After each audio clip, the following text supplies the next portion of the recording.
Assalamualaikum, it's me again, Miss Huda. Let's look at into the introduction of gravity retaining wall with a few examples in this recorded video.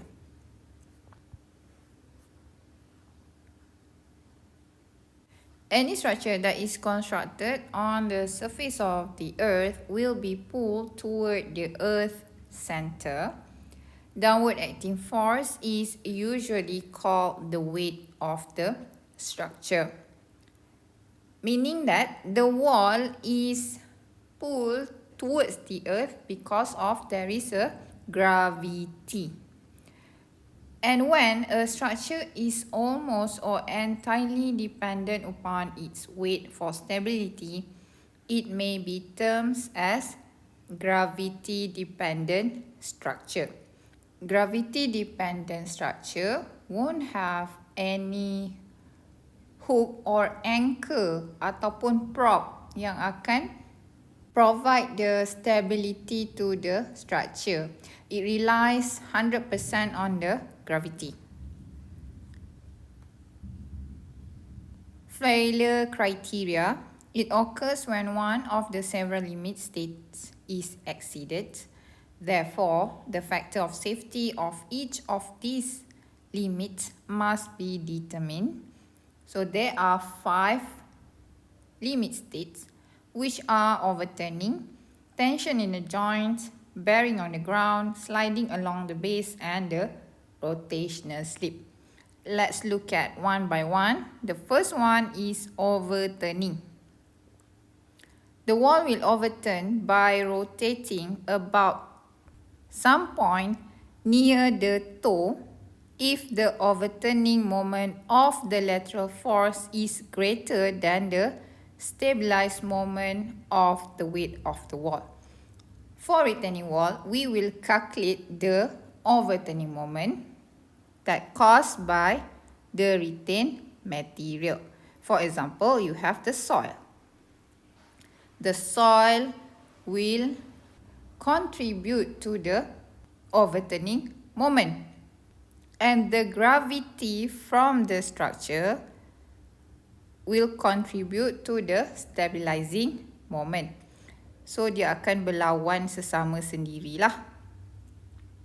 Overturning will happen if the overturning moment is bigger than the stabilizing moment.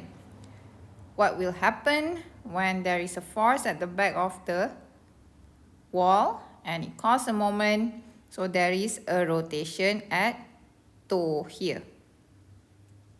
For retaining wall, the front part of the retaining wall, we call it as A or toe. And at the back side of the retaining wall, where the retained material located, we call it as heel or B. Second limit state, tension in the joints. If the wall is considered as a vertical cantilever, BC, superimposed upon the compressive stress induced in the horizontal joint due to the weight of the wall. As you know, during the construction of retaining wall, if you need 8-meter long retaining wall, you won't build the 8-meter long retaining wall in one process. So mungkin you akan build dulu around 2 meter length, and after that another 2 meter, another 2 meter. So this one is the section that being connected. There will be a joint to connect these two structures of retaining wall. There will be tension in a joint because of the weight of the wall. In brickwork or masonry wall, this tension may have the effect of opening the joints. This in turn may lead to the deterioration of the wall fabric. So kalau brickwork ataupun masonry wall, so you susun brick tu dan dia connected with each other kan. So akan ada tension because of dia bukan satu structure yang being built sekali. We keep on laying a brick on top of each other. And when there is a force acting at the BC, at the back of the wall, this is what happened to the wall. It will dislocate a bit and it will weaken any jointings in the wall. Next limit state, bearing on the ground. The combination of the downward acting weight of the wall and overturning moment will set up a bearing pressure between the base and the ground. The maximum ground bearing pressure occurs beneath the toe A. Failure will occur if the applied pressure exceeds the ultimate bearing capacity of the soil, causing the soil at this point to be disturbed. The factor of safety should be at least 3. So what happens if there is a force and there is a weight from the retaining wall? When the ground is weak ataupun tak cukup untuk support the retaining wall, so it will collapse like this and it will take down the retaining wall together with the ground. Because at this point A is the maximum bearing pressure. Jadi kat sini lah yang akan jatuh banyak ya. Retaining wall tu akan turun. Fourth limit state, sliding. If the underside of the wall was smooth and it rests on a smooth surface. So bawah ni smooth surface. The wall slide easily along its base. However, the base usually rough and the ground surface can develop a frictional resistance. So what we need is friction down here. The wall only slide if the lateral face exceed the frictional resistance. So should be dekat bawah ni ada frictional resistance yang lebih daripada the lateral face ataupun pressure at the back of the wall. So if the friction is less, then the wall will slide. The last limit state, rotational slip. The wall with a large amount of the retained mat. If you look at the picture here, there is too much retained mat that exceed the height of the wall, will rotate at center O. If the total moment of weight of the wall, W1, that come from the weight of the wall, so there is a moment, stabilizing moment, and soil mass ABC exceed the moment of shearing resistance developed along the circular AC. If you draw a circle, the center will be at O, meaning that it will be like this. Yeah? The moment of shearing resistance daripada this circular AC tak mampu untuk avoid daripada wall ni collapse due to the retained mat ataupun retained materials dia terlampau banyak. So what happen? The wall will rotate along the circular AC ni ya. So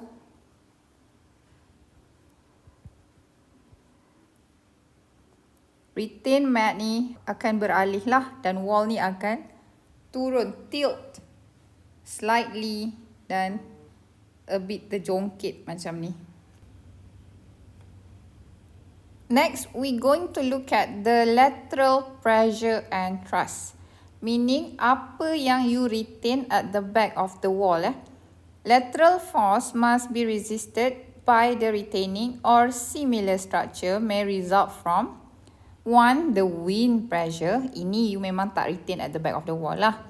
Tapi usually yang you retain adalah liquid and pressure due to retained granular material. Usually liquid ni dekat mana? Dekat dam. Dan retained granular material ni mostly you akan nampak retaining wall ni ada dekat tepi-tepi highway. Wind pressure is most common lah. Kalau retaining wall you tinggi, dia akan affected and retaining wall have to resist the wind pressure. We're going to look at the first lateral pressure, which is wind pressure. Intensity of wind pressure against the side of structure depends on many factors. For example, the average wind velocity, amount of frequency gusting, degree of exposure of site, amount of shelter provided by the adjacent building yang akan block the wind pressure daripada kena wall and many others. Wind pressure is assumed to be uniform.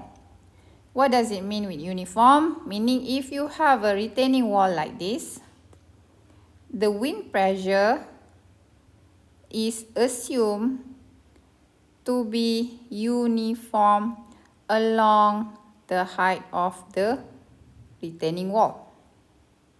Dari atas sampai bawah. The P here referring to the wind pressure. The small p is unit wind pressure or the intensity of the wind pressure. Newton over m square, that is the unit. And h is the height of the wall subject to the wind pressure. For example, a vertical wall of height 3 meter is subject to a uniform horizontal wind pressure of intensity 1.2 kN per meter square. Determine the magnitude and position of the resultant thrust per meter length of the wall. Meaning the question asks you to find what is the pressure caused by the wind and the position dia, berapa meter mengikut ketinggian wall itu. We can get the value from the formula. So P is equal to unit wind pressure times with the height of the wall. This formula is actually derived from the pressure distribution.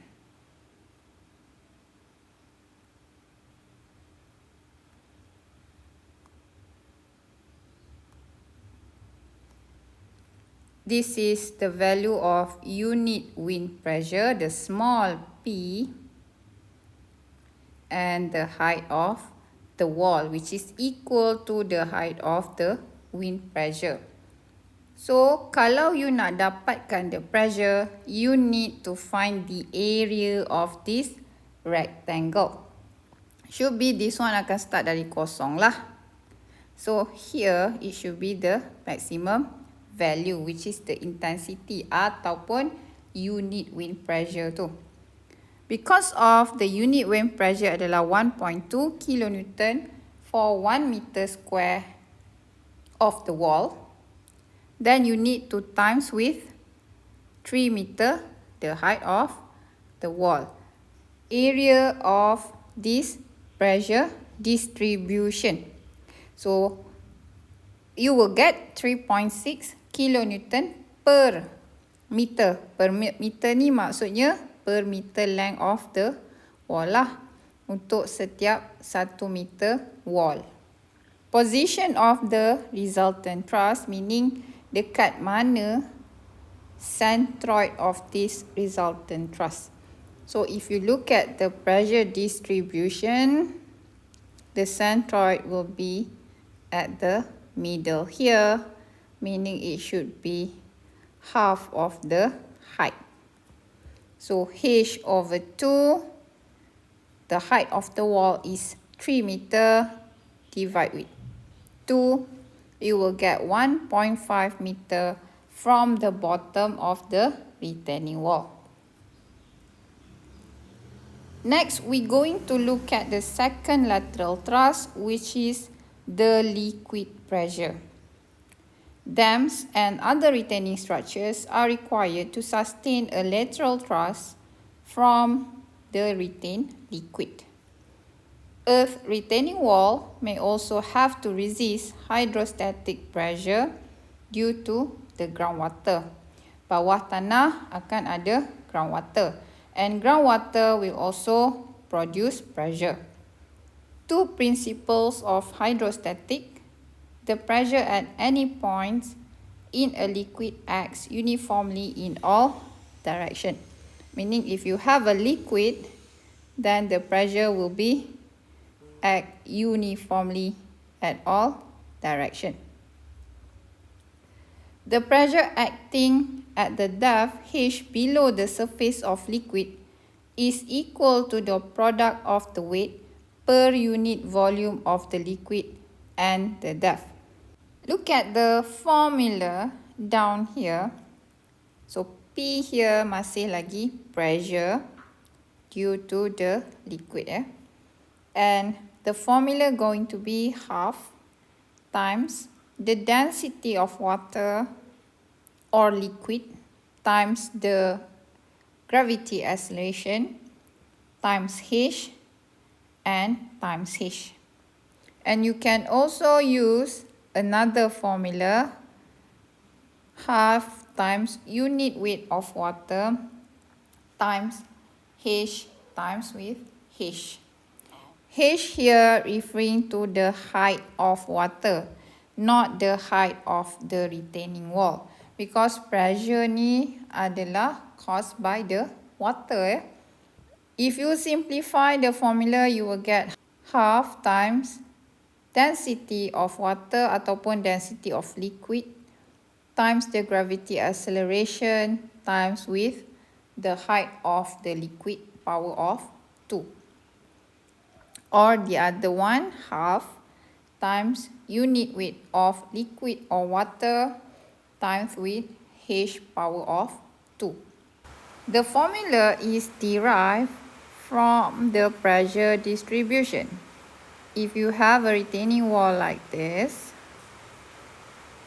and there is a pressure from the liquid at the back of the wall because of it retain the water, for example.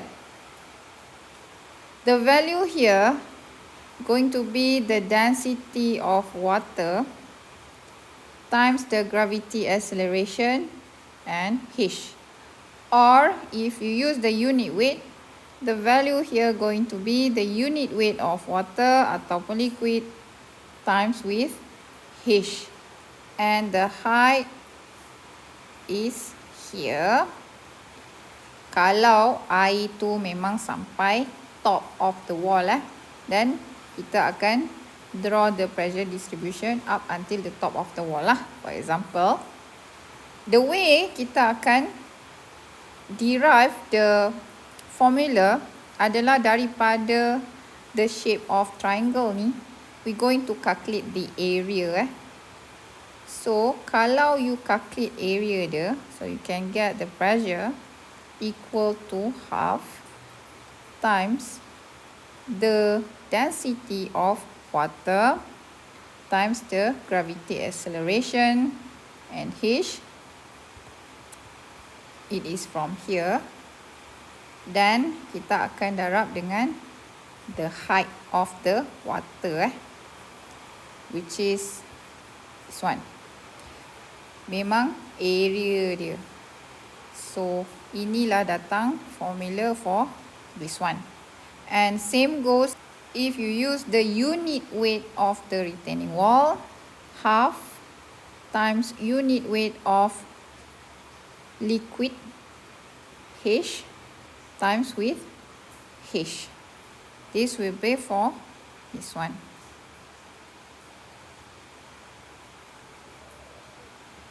Let's solve example 2. A masonry dam of height 6 meter retains water on its vertical face. Calculate the resultant hydrostatic thrust acting on a meter length of the wall when the water level reach the top of the dam. 1. Kalau dia reach top of the dam, which is the dam is 6 meter. And B.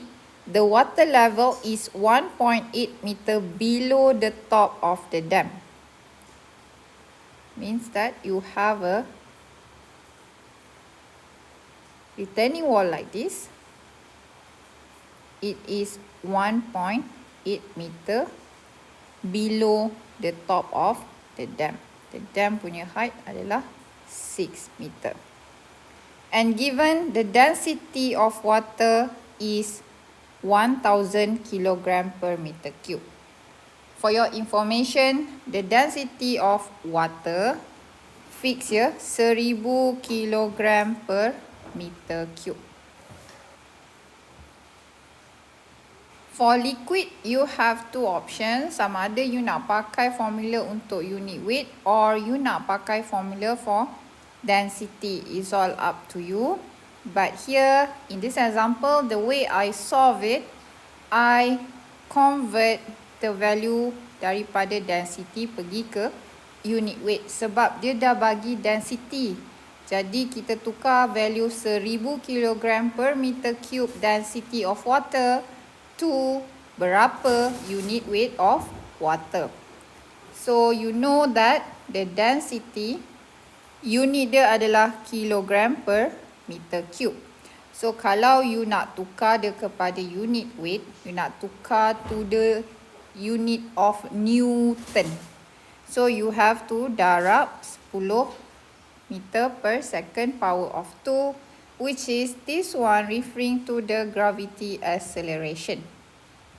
And divide with 1000 because you want to convert it into kilonewton.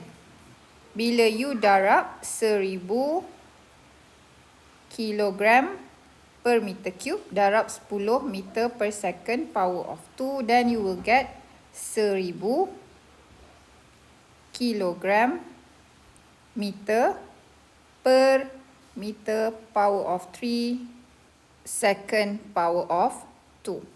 Because we know that kilogram meter per second adalah sama dengan Newton. Jadi, ini dan ini adalah sama dengan Newton. Jadilah 10,000 Newton per meter power of 3. So, bila you bagi 1000, tinggallah 1, 2, 3, 10 kilonewton per meter power of 3. Next, kita masukkan dalam formula untuk kira liquid pressure using unit weight. We have the formula half times unit weight of water times H power of 2. So, setengah darab unit weight of water, which is this one, times with the height of the water because it reached the top level of the retaining wall. Then you get 180 kilonewton for 1 meter length of the retaining wall. And for B, when it says that it reached 1.8 meter below the top level of the retaining wall, meaning you have to minus 1.8 meter from the 6 meter height of the retaining wall. And for others, caranya sama sahaja because of unit weight masih unit weight of water. You get 88.2 kilonewton per meter. Let's look at the example number 3. A masonry dam retains water on its vertical face. The wall is, as shown in the figure, 3.7 meter, but the water level reached only 0.7 meter from the top of the wall. Up until here only. What is the magnitude and the position of the resultant water per pressure meter run of the wall? So the way you calculate sama saja. The fact that the unit weight of water adalah 10 kilonewton per meter cube. And this question tak bagi pun value unit weight of water. That's why you have to memorize it. The density of water adalah 1000 kilogram per meter cube. The unit weight of water is 10 kilonewton per meter cube. Because of the water level only reach 0.7 meter from top of the wall, meaning 3.7, you have to minus 0.7, you will get this 3 meter. Put it as the value of H, power of 2, you will get the pressure due to the water. And the position of the resultant truss. Because of, you know, the distribution pressure of the water ataupun liquid, it increase uniformly, meaning that you have to find the centroid from the bottom of the retaining wall. Berapa jarak ini. And kita pun tahu kalau triangle, the distance dia adalah 1/3 H. Then 1/3 times the value of H, height of water adalah 3 meter. Then you will get 1 meter from the bottom of the retaining wall. That is the position of the resultant truss. For the last pressure, it is pressure due to retained soil and other granular materials. Soil, unlike liquid and not usually uniform, differences properties from one layer to another. Sebab soil ni tak sama macam liquid. Liquid dia mungkin satu jenis sahaja. Dia takkan bercampur-campur, tak ada layer-layer yang lain-lain. Kalau water lah semua yang akan retain behind the wall. Tapi kalau soil, mungkin at this level, up until this level, dia adalah tanah jenis ni. Bawah lagi dia adalah tanah jenis lain. Bawah lagi dia mungkin tanah jenis lain. If quantity of such material was tipped on the flat surface, it would flow out to form a conical heap. What does it mean? When you lepaskan tanah, you genggam tanah, you lepaskan sikit, then dia akan jadi this conical heap. The more reliable measure of the internal friction of the soil is obtained by testing the soil in the laboratory. So kalau you nak tahu lagi friction antara tanah ni, secara tepatnya adalah melalui test dalam lab. Tapi kalau kita lepaskan sikit-sikit dan kita nampak ada this conical heap, it means that there is a internal friction between the soil particles. Several useful theories exist, however, it will be sufficient to consider the Rankine's theory. So we're going to use Rankine's theory for the calculation untuk pressure due to retained soil. We have other theories such as the Coulomb theories pun ada dan formula dia lain. In the Rankine theories, the assumption made are the materials is incompressible, homogeneous, granular and cohesionless. So dia assume semua materials untuk soil ni adalah berproperties macam ni, that possess the internal friction resistant to movement between grains. If the quantity of such material was steep on the flat surface, it would flow out to form a conical heap. So macam yang saya explain tadi, so this is the conical heap. The material with the cone support itself due to internal friction, because of there is internal friction between the particles of the soil. The angle of the side of the cone is known as the angle of repose, or we can call it also as angle of shearing resistance. Sama saja. Liquid do not possess internal resistance to shearing. The angle of shearing resistance for liquid is 0. So that's why bila kita kira the pressure of liquid, kita tak ambil kisah pasal angle of repose. Sebab kalau liquid kita curah dalam bekas, dia akan penuhkan bekas tu. Dia tak ada tiba-tiba naik macam ni, conical heap. Tak ada ya. In frictional materials, the lateral pressure exerted somewhere less than the vertical pressure. In Rankine's theory, the ratio between the lateral and vertical pressure is evaluated in terms of angle of shearing resistance.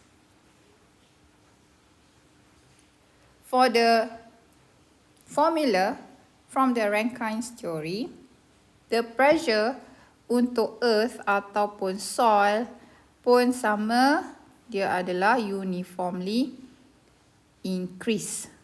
So semakin dalam soil, semakin naiklah sikit-sikit dia punya pressure. The value here going to be Ka. Kalau kita buat density dulu, density of the soil times with G and H. Ka kat sini adalah constant Theta ini adalah angle of repose tadi ya. Nanti kita tengok on this one, but right now I'm going to explain on the pressure distribution. So Ka times the density of the soil times the gravity acceleration times with H, or Ka unit weight of the soil times H. Depends on which formula yang you nak pakai, sama ada formula ini atau this one. And the height will be the height of the soil. So if you calculate the area of the triangle to derive the formula of Rankine's theory, you will get half times the Ka, density of the soil, gravity, acceleration, H, and times with H. Similarly, if you use the unit weight of the soil, half times Ka, the unit weight of the soil, times H, and times another H, based on the area of the triangle of the pressure distribution. The Ka here adalah constant, so the formula adalah 1 tolak sin theta. Theta ini adalah the angle of repose or angle of shearing resistance. Divide with 1 plus sin theta. Look at the example number 4. Soil weighing 15 kN per meter cube and having an angle of repose of 30 degrees, which means theta adalah 30 darjah. The unit weight of the soil is 15 kN per meter cube. Exert pressure on a 4.5 high vertical face, meaning the height of retaining wall adalah 4.5, and the soil pun memang exactly at the very top of the retaining wall, sampai maksimum ketinggian retaining wall. So H adalah 4.5 meter. What is the resultant horizontal force per meteran of the wall? We're going to calculate the value of Ka first. So you just fill in the formula with theta 30 darjah and you will get a value of 0.5 bahagi dengan 1.5, which is kalau you bahagi dengan 0.5 you akan dapat 1, jadi you bagi dengan 0.5 you akan dapat 3. So it is 1/3. If you calculate directly from the calculator, mungkin you akan dapat value dia 0.333, but make it in 3 decimal places is also acceptable. Next, we're going to calculate the pressure from the granular material. So half times the Ka. Because of soalan ni bagi unit weight, so you can just proceed kira pakai unit weight of the soil times with H power of 2. So masukkan value of Ka, which is 1/3, and the unit weight of soil given 15 kN per meter cube, and the height of soil that reached the very top of the retaining wall, which is 4.5 meter power of 2. You will get 50.625 kN untuk 1 meter length of the wall. Example 5. A masonry wall with a vertical back 6 meter high retains earth having a density. So soalan ni dia tukar. So the density of the soil is 1960 kg per meter cube. And an angle of shear resistance of 30 degrees. So theta is 30 degrees. And the height of the retained earth is 6 meter. Calculate the active lateral thrust acting on the wall using Rankine's theory. You can opt to use this formula, no problem, using the density half times Ka, the density of the soil, GH power of 2. Ataupun you boleh juga buat macam saya, which is saya tukar dulu the density of the soil to the unit weight of the soil, and then saya selesaikan pakai formula ini. So mula-mula as usual kita kena find the Ka using the theta 30 degrees, which is similar macam example sebelum ni. Theta adalah 30 darjah, so Ka adalah 1/3. And bila saya nak convert, we know that we must times the density with the gravity acceleration. Baru dia akan jadi Newton. And then divide with 1000 to make it in kilonewton. I'll get 19.6 kilonewton per meter cube. Then put inside the formula of pressure. PA here signifies active lateral pressure. Active lateral pressure is actually the pressure which the retaining wall move away from the backfill material. Maksudnya, bila kena je active lateral pressure ni, retaining wall awak akan bergerak. So maksudnya dia yang try untuk destabilize the retaining wall. So you masukkan value yang you dapat for Ka and the unit weight of the soil and the height of the soil, which is exactly 6 meter height. Then you get 117.6 kilonewton per meter length of the wall. Next, we're going to look at the step wall faces. The lateral pressure is assumed to act normal to supporting surface. Therefore, the direction of this pressure will be horizontal. So, kalau you ada step wall, meaning dia ada macam ni lah. And then you ada backfill material yang retain ni lah. So ini adalah retain material at the back. So there is a step like this. So ini kita panggil dia step wall. Ataupun your retaining wall look like this. So the backfill material as the back. So ini pun kita panggil as the step wall. So cara calculationnya sama saja. The lateral truss masih lagi consider as horizontal. Tak ada sengit macam ni ya, tak ada. So calculation untuk lateral truss masih sama like the previous type of wall. Kalau wall you flat surface macam ni, sekalipun sama sahaja.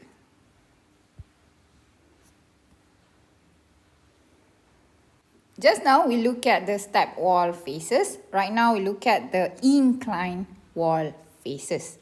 Incline meaning dia sengit macam ini, slanted. So jangan confuse, retain material dia dekat belah kiri. So we know that this is A and B. Toe and heel. Terbalik ya. Since the pressure acts normal to the supporting surface, the pressure must act in a direction other than the horizontal. Okay, what is the formula for this one?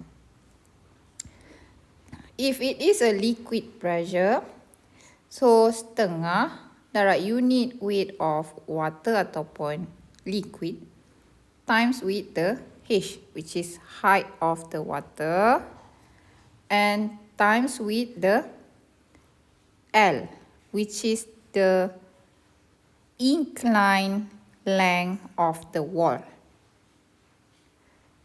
Kalau you pakai the density, then formula dia akan jadi the pressure equal to half times the density of water or liquid times G times H and times with L. And for the soil ataupun granular material, it is half times Ka times unit weight of the soil times the height of the soil and times with the length of the inclined face of the wall yang kena pada dalam tanah tu. Yang atas ni tak perlu kira jangan masukkan sampai atas ni juga, tak termasuk. So kalau you pakai the density, so half times the Ka, density of the soil, times with G, times with H, and the length of the inclined wall that is under the soil. Next, let's look at the effect of surcharge. When superimposed pressure is applied at the surface of the retained soil, the active lateral pressure is increased by a proportional amount. The total of overturning moment is the sum of the moment of active pressure and active surcharge pressure. So what is surcharge? Surcharge ni basically is a superimposed pressure. So superimposed pressure, for example, if you have a retaining wall next to a building that is built next to the building. So this is a building. The weight of the building will also contribute to the pressure dekat dalam tanah yang akan transfer kepada the retaining wall. So pressure that comes from the building, we call it as surcharge.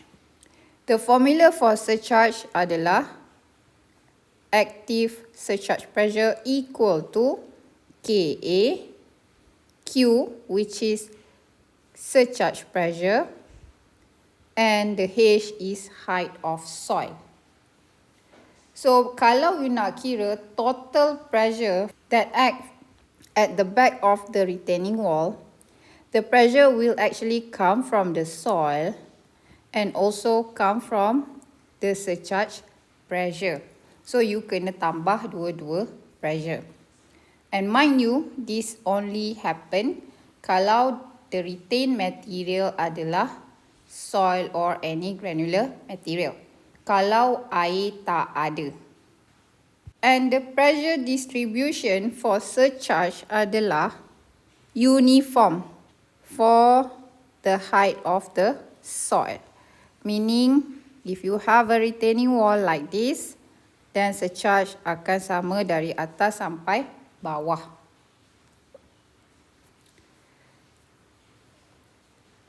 Determine the active lateral thrust acting on the retaining wall described in example 5 if there is also a surcharge of 20 kN per meter square acting on the surface of the soil. The question asks you to find active lateral thrust. Meaning, apa yang dia nak adalah total pressure daripada the active pressure plus dengan surcharge. Kalau ada surcharge 20 kN per meter square, so you akan refer pada example 5 to get the values. For example, value of Ka. Masih sama sebab tanahnya sama. So, Ka ikut example 5. It is 1/3 and 20 kN per meter square adalah surcharge value and H dia adalah height of the soil which is 6 meter. Put into the formula, then you will get 40 kN for every meter of retaining wall.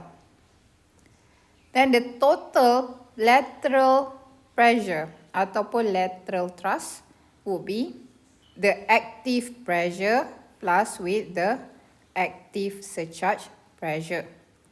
The active pressure, you ambil je value daripada example 5 and plus dengan surcharge pressure 40 kN per meter.